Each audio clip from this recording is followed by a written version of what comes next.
Hello friends, स्वागत है हमारे यूट्यूब चैनल में आपका। आपके बहुत सारे मैसेज आते हैं, कॉल आते हैं, एक से एक हम सेटिस्फाई करने की कोशिश आपको करते हैं।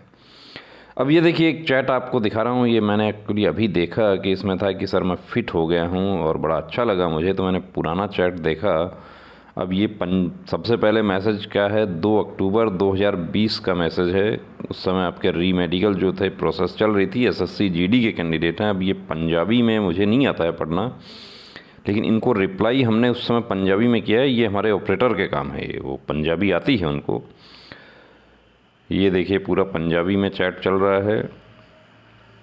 अब इनका पंजाबी में चैट चला, उसके बाद में ये चैट यहाँ पे जो है इनका वॉइस चैटिंग भी चलने लगी इनकी, कि मेडिकल से संबंधित इनका पॉइंट था।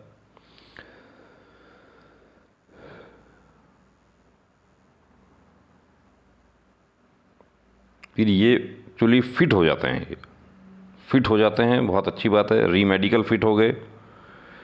मेडिकल पॉइंट्स 10 अक्टूबर को इनका री मेडिकल हो गया है। हाँ, फिट हो गए हैं ये। उसके बाद भी टच में रहते हैं।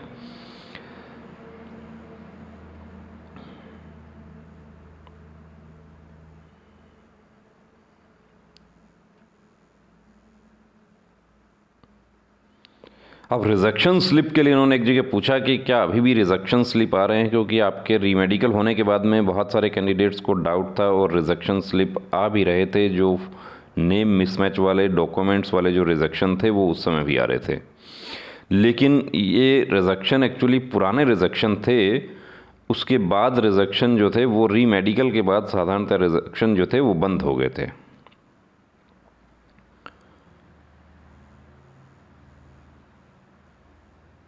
अब अप्रैल, उसके बाद में देखिए ये ज्वाइन कर लेते हैं। अब इनका एक डाउट हो गया कि देखिए, जो इस दौरान कोई प्रॉब्लम हो गई मेडिकल में, तो अब बड़ी मुश्किल से वर्दी मिली है और वो कहीं खो ना जाए, कहीं छूट ना जाए, तो ये बड़ा डाउट हो जाता है। तो यहाँ पर इनको भी एक छोटा सा डाउट हो गया कि इनको कोई प्रॉब्लम था मेडिकल में, कि आउट नहीं करते हैं, मेडिकल नॉर्मल होता है। ज्वाइनिंग मेडिकल के लिए पूछा। कुछ सेंटर्स पर मेडिकल हो भी गया है, बहुत बड़ी प्रॉब्लम हो, फ्रैक्चर या और कोई, तो भी ट्रीटमेंट का टाइम देते हैं, बिल्कुल आउट नहीं करेगा। अब 14 अप्रैल को इनको मैसेज हमने भेजा और ये सब कांस्टेंट चैट चलता है। तो देखिए, हमारी तरफ से भी कोई वीडियो का लिंक शेयर कर दिया जाता है।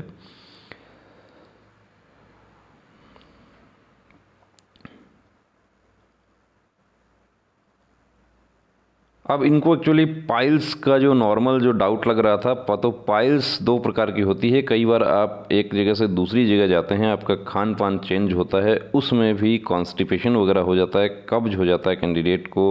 और जब मेडिकल होता है तो उस समय तो ये बहुत बड़ा इशू होता है कि आप 2 दिन से आप प्रॉपर खाना वगैरह नहीं खा पाए हैं, रैशेज़ हो जाते हैं। आप जो सफाई करते हैं उसकी वजह से रैशेज हो जाते हैं। जो पब्लिक हेयर्स वगैरह जो होते हैं आपके, उनकी सफाई करते समय रेजर लग जाता है, उससे कट लग जाता है, पाइल्स का नॉर्मल पॉइंट मिल जाता है। अब जब देखिए, जब हम अपने मेडिकल पॉइंट्स पर हम ध्यान देना शुरू करते हैं तो पूरा दिमाग क्या होता है कि वहीं फोकस रहता है, कंसंट्रेशन वहीं रहता है। इनके साथ भी ऐसा हुआ, इनको थोड़ा सा पाइल्स का प्रॉब्लम लगा, तो इनको मैसेज जो था उसका रिप्लाई कर दिया गया हमारी तरफ से कि टेंशन नहीं करना है, आप जब तक मेडिकल नहीं होता है तब तक अपने खाने का ध्यान रखें, कि इसमें टी अवॉइड करना है, गर्म चीज़ें जो होती हैं मसाले वाली वो ना खाई जाएं। ये सब जो है एडवाइस डॉक्टर की सलाह पर हमारी तरफ से इनको किया गया।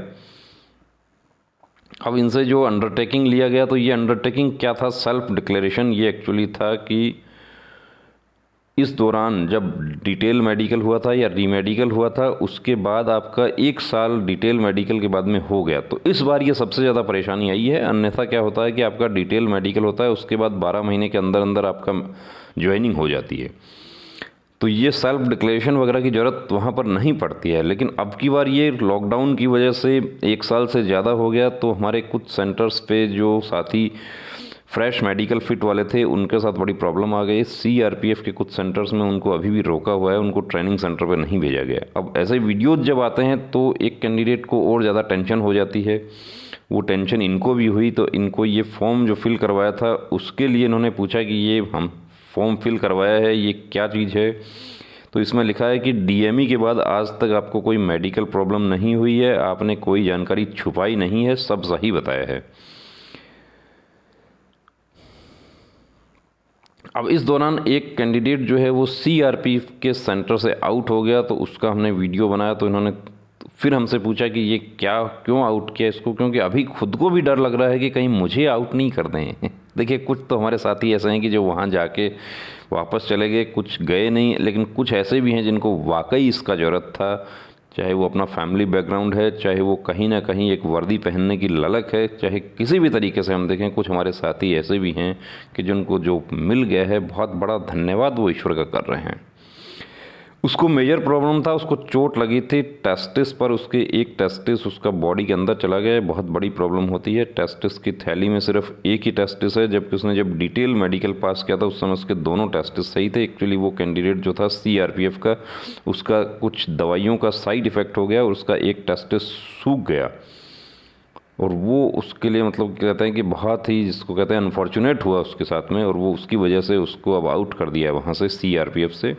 अब ये पाइल्स का इनका जो पॉइंट था, तो ये तो इसके बारे में इनको बता दिया कि नॉर्मल है, लेकिन फिर भी इनको डाउट लग रहा था। अब आज इनका फिर जब मॉर्निंग में मैसेज हमने देखा तो बड़ा अच्छा लगा, और देखिए जब फिट आप हो जाते हैं तो बहुत खुशी होती है। अब इन्होंने कहा कि सर मैं फ़िट हो गया और ट्रेनिंग शुरू हो गई है, आपका बहुत बहुत धन्यवाद। यहाँ पर इन्होंने एक अपनी पिक भी शेयर की थी अपना यूनिफॉर्म में, उसको देखिए मैंने थोड़ा पहचान छुपाने के लिए उसको पिक को रिमूव कर दिया। तो बहुत बहुत शुभकामनाएं आपको नई जर्नी के लिए। इनका एक्चुअली हमने नाम जो है, आप लोग हमें कॉल करते हैं, मैसेज करते हैं, विशेष रूप से कॉल करने वाले जो हमारे साथी होते हैं उनके बाय नेम हम सेव कर लेते हैं, लेकिन इनका हमारे सिस्टम में सरदार जी के नाम से सेव है, क्योंकि ये एक्चुअली अपना जो ट्रेडिशनल जो पोशाक होती है, कृपाण वगैरह वो सब पहने हुए इनकी फ़ोटो लगी हुई थी। तो बहुत बहुत हम धन्यवाद करते हैं सरदार जी और उन जैसे हमारे तमाम साथियों का जो मेडिकल फ़िट हो गए हैं। ट्रेनिंग सेंटर का जो मेडिकल है उसमें वो फ़िट हो गए हैं और अब उनकी ट्रेनिंग शुरू हो गई है। कुछ सेंटर्स पर तीसरा वीक शुरू हो गया है। तो देखिए ये वीक जो है ये ऐसे ही निकल जाएंगे। मंडे को आप ट्रेनिंग प्रोग्राम देखते हैं और सैटरडे को फिर आपको लगता है कल छुट्टी है। ट्रेनिंग में बीच बीच में जो भी गस्टेड हॉलीडेज़ आते हैं उसमें आपकी छुट्टियां आती हैं, उसमें पूरा दिन यदि रेस्ट नहीं होता है तो आधा दिन तो ज़रूर रेस्ट होता है। तो अच्छे से अपना ट्रेनिंग करें, रेस्ट प्रॉपर लें, खाने पीने का विशेष ध्यान रखें, अपने घर पे अपने दोस्तों के साथ में कांस्टेंट टच में रहें और यदि मन नहीं लगे तो हमारे से बात करें, कोई प्रॉब्लम नहीं है, हम आपके साथ बात करेंगे, गाइड करेंगे आपको। लेकिन वहाँ मन लगाना है। जो आपको मिला है उसके लिए बहुत सारे आपके साथी जो हैं अभी भी तैयारी कर रहे हैं, उसको पाने के लिए संघर्ष कर रहे हैं। जय हिंद।